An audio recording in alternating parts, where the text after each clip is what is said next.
I want to get to some of the weird, salacious stuff, which could maybe have been used by Epstein for blackmail, or maybe they just like to do salacious stuff together.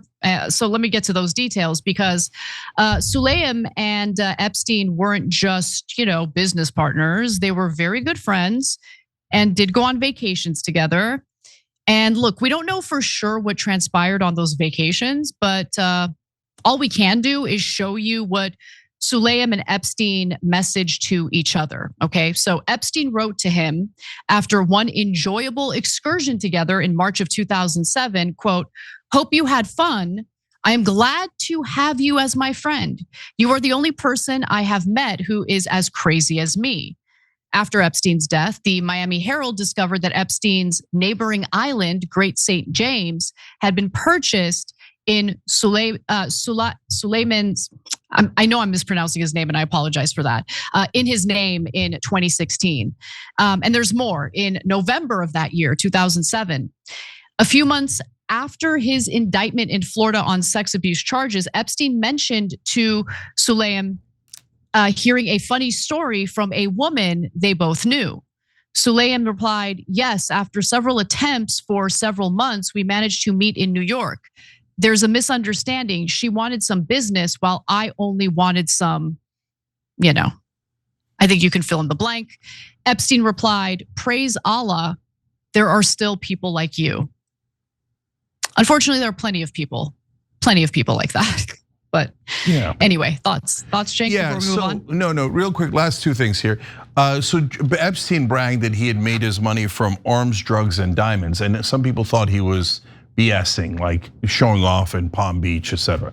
No, turns out not at all. Now through the series of drop site news stories, these are leaked emails. By the way, part of the reason Ehud Barak shows up so much, that's a former Israeli prime minister in these emails, is because they tapped into his emails. And so how did they get Epstein's emails? Well, Epstein is talking to the Israelis nonstop, constantly arranging meetings for Ehud Barak and Vladimir Putin and with the UAE guys and coordinating everything. There is no civilian that coordinates illegal activities of Israel, America, Nicaragua, UAE, Angola. No, there's a guy who works for intelligence agencies, obviously. So look, guys, I wouldn't even have to be frustrated about it if our press did its job. But our press's job is not to uncover the news, it's to cover up the news. So for example, in America, you'll hear about a lot of countries and cities in the Middle East, and generally they're viewed like presented by American media in a very negative light, like, oh, the Muslims and Iran is terrorist, Hamas, and oh my God, Qatar, all this stuff, right?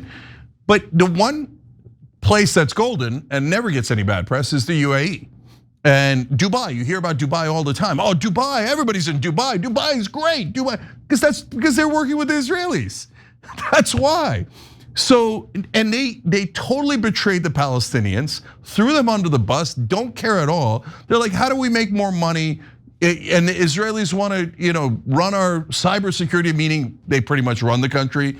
I mean, if you let the Israelis run your cybersecurity, you're it's like one giant pager that runs the country. So they've been in bed with them the entire time. But meanwhile, our media is like, well, Dubai's the one lovely place. And Abraham Accords, that's amazing. They did peace. Oh, UAE is so great. Israel's so great. And everyone else around them is the bad guys. No, it's the exact opposite of the truth. Isn't that amazing? They've been lying to you your whole life. It's just like the Wizard of Oz. What you thought was true is the exact opposite of the truth. Why? Because of the person with the microphone. The person with the microphone makes the biggest difference. So yes, after seeing all these stories, Anna, it's the most obvious thing in the world that Jeffrey Epstein was intelligence for Israel, no question about it.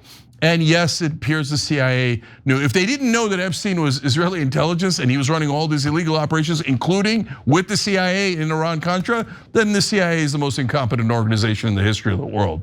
So yes, our government is also guilty. They've been covering up for all of Epstein's crimes because they're complicit in Epstein's crimes. And of course, the most important thing in America is Israel shall never be besmirched So if there's shows that Israel is the one running that operation, well then, shh, everybody cover it up.